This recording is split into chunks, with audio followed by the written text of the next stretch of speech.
Hello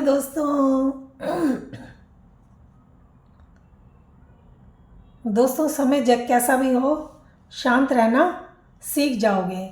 आखिर ज़िंदगी में असली सुखी कौन है? इस विषय पर गौतम बुद्ध ने बेहतर एक प्रसिद्ध उनकी कहानी है। एक बार एक आदमी होता है, वो बहुत गरीब होता है। वो बहुत परेशान रहता है अपनी गरीबी से। वो अमीर आदमियों को देखता था और सोचता था ये बिना बात बेकार का पैसा बहा रहे हैं और मेरे पास तो बिल्कुल भी एक भी फूटी कौड़ी नहीं बचती।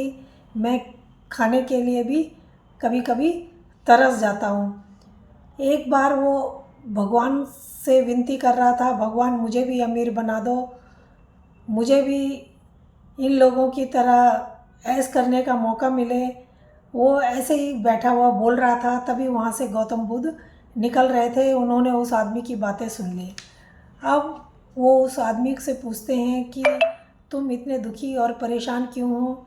तब वो अपनी परेशानी और दुख उनको बताता है। कहता है कि मैं बहुत परेशान हूँ, मेरे पास एक भी पैसा नहीं बचता, मैं बहुत दुखी हूँ। मैं भी अमीर होना चाहता हूँ और अमीरी किस तरीके से अमीर लोग जीते हैं, मैं भी उसी तरीके से रहना चाहता हूँ।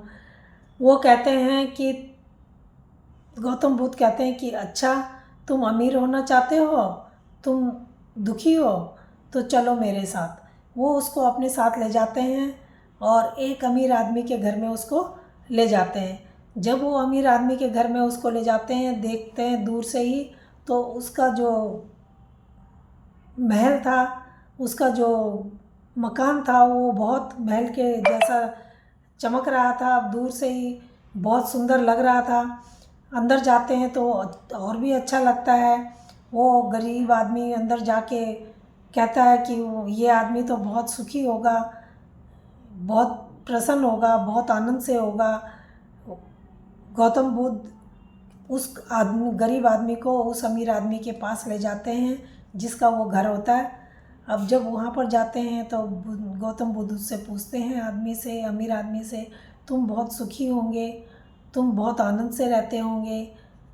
वो कहता है कि कैसे सुखी रह सकता हूँ, कैसे आनंद से रह सकता हूँ, मेरी तो दोनों आंखें ही नहीं हैं, मैंने दुनिया संसार ही नहीं देखा, ये पैसे हैं ये मेरे किस काम के, मैंने तो अपने माता पिता को ही नहीं देखा, अपने रिश्तेदारों को नहीं देखा, मुझे पता नहीं है कि ये दुनिया कैसी है, मैं बहुत परेशान हूँ, बहुत दुखी हूँ। वो जो गौतम बुद्ध होते हैं, उस जो गरीब आदमी होता है उसको कहते हैं कि तुम इस टाइम अमीर बन सकते हो, ये तुम्हारे पास मौका है, तुम अपनी दोनों आंखें इसको दे दो। और वो कहता है कि मैं इस धन दौलत का क्या करूँगा, जब मेरे पास आँख ही नहीं रहेगी, मैं अपनी आंखें तो हरगिज़ नहीं दूँगा।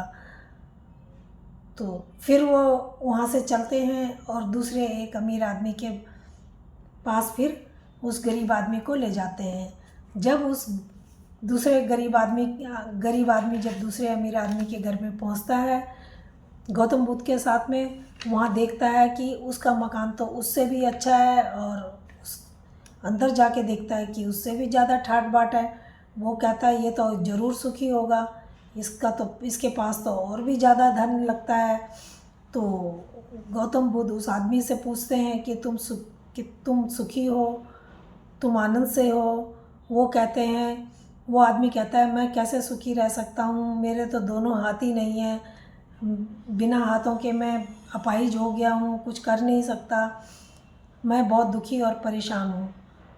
तब गौतम बुद्ध उस गरीब आदमी को कहते हैं कि अभी भी मौका है, तुम अपने हाथ दे करके इसको धन ले सकते हो, अमीर बन सकते हो। वो कहता है कि जब मेरे हाथ ही नहीं रहेंगे, तो जब मेरा शरीर ही ठीक नहीं रहेगा, काम नहीं करेगा, तो मैं उस दिन का क्या करूँगा। फिर वहाँ से गौतम बुद्ध आगे चलते हैं। वो कहता है क्या आपके पास कोई ऐसा आदमी नहीं है जो सुखी हो, उसके पास सब साधन भी हो, बहुत धन भी हो और वो बिल्कुल वो सुखी हो।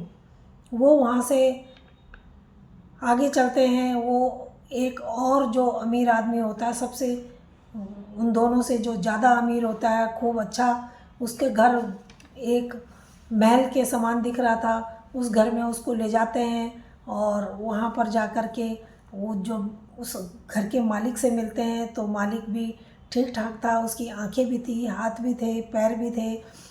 तो गौतम बुद्ध उससे पूछते हैं कि भाई तुम्हारे पास तो बहुत धन दौलत है, तुम तो सुखी होंगे, आनंद से होंगे। वो कहता है कि नहीं महाराज, मैं कहाँ सुखी, मैं कहाँ आनंद से हूँ, मैं तो बहुत दुखी और परेशान हूँ। वो कहता है, महात्मा पूछते हैं कैसे भाई? तो वो बताता है कि मैं इसलिए परेशान हूँ क्योंकि मेरी जो पत्नी थी वो मेरे से भी ज़्यादा धनवान आदमी के साथ में मुझे छोड़कर चली गई है और मैं अब उनको दोनों को मारने की योजना बना रहा हूँ। फिर गौतम बुद्ध उस आदमी को कहते हैं, अमीर आदमी को, कि ठीक है, तुम जो काम सोच रहे हो कर लेना, लेकिन पहले मुझे खाना तो खिला दो। तो वो कहता है कि ठीक है, उसके पास खाने की कमी नहीं थी, नौकर जाकर खाना लाते हैं। वो कहते हैं कि ठीक है, अगर जब तुम खाना लाओगे तो उसमें कुछ कांच के टुकड़े भी ले आना खाने के साथ में। वो सोचता है कि खाना तो ठीक है, लेकिन ये कांच के टुकड़े गौतम बुद्ध महाराज ने मुझसे क्यों मंगाए होंगे। अब जब तीनों खाने के लिए बैठते हैं खाना, तो जो गौतम बुद्ध होते हैं वो अमीर आदमी के खाने में वो कांच के टुकड़े मिला देते हैं। जब वो उसके खाने में कांच के टुकड़े मिला देते हैं तो उसको कहते हैं कि खा। तो वो कहता है कि मैं कैसे खा सकता हूँ, इसमें तो कांच ही आपने मिला दिया, अब मैं इसको कैसे खाऊँ। वो कहता है कि गौतम बुद्ध उसको कहते हैं कि ठीक है, देखो, जिस तरीके से ये कांच मिला भोजन तुम नहीं खा सकते, उसको खाने के लिए तुम्हें इस कांच को निकालना होगा उस भोजन को खाने के लिए। उसी तरीके से तुम वो जो तुम्हारी पत्नी है और जो तुम्हारा उसके प्रेमी हैं उनको छोड़ना होगा, उनको भूलना होगा, उनको अपने दिल से निकालना होगा, तभी तुम कुछ आगे बढ़ सकते हो। नहीं तो तुम बदले के चक्कर में और भी परेशान हो जाओगे। अब वो ऐसे ही करता है, वो समझ जाता है और उनको मारने की योजना नहीं बनाता। अब वो समझ जाता है और वो कहता है कि आपने मुझे पाप करने से बचा लिया, नहीं तो मैं पाप का भागी हो जाता। मैं बहुत आपका आभारी हूँ। गरीब कहता है, क्या संसार में सब दुखी हैं? तब भिक्षु कहते हैं कि सुखी क्यों नहीं, तुम क्यों नहीं, तुम्हारे पास तो सब कुछ है, तुम्हारे पास हाथ हैं, पैर हैं, आँखें हैं, तुम्हारे पास सब कुछ है, तुम्हारी पत्नी तुम्हारे पास है, तुम्हारे बच्चे तुम्हारे पास हैं, तुम सुखी कैसे नहीं हो? तुम तो बहुत सुखी हो। धन दौलत तो आनी जानी माया है, वो कभी आती है और कभी चली जाती है। भिक्षु कहते हैं कि हम उन चीज़ों के पीछे भागते रहते हैं जो हमारे पास नहीं होती हैं, और जो हमारे पास होती हैं हम उसका सुख नहीं उठा पाते, उसका आनंद नहीं उठा पाते। हमें उन चीज़ों के पीछे नहीं भागना चाहिए जो हमारे पास नहीं है, हमें उन चीज़ों का सुख भोगना चाहिए जो हमारे पास वर्तमान में है। नहीं तो हम जो हमारे पास वर्तमान का समय है हम उसको यूं ही खो देंगे। तो दोस्तों, आपको ये कहानी कैसी लगी? अगर अच्छी लगी हो तो प्लीज़ लाइक और सब्सक्राइब ज़रूर करना। धन्यवाद।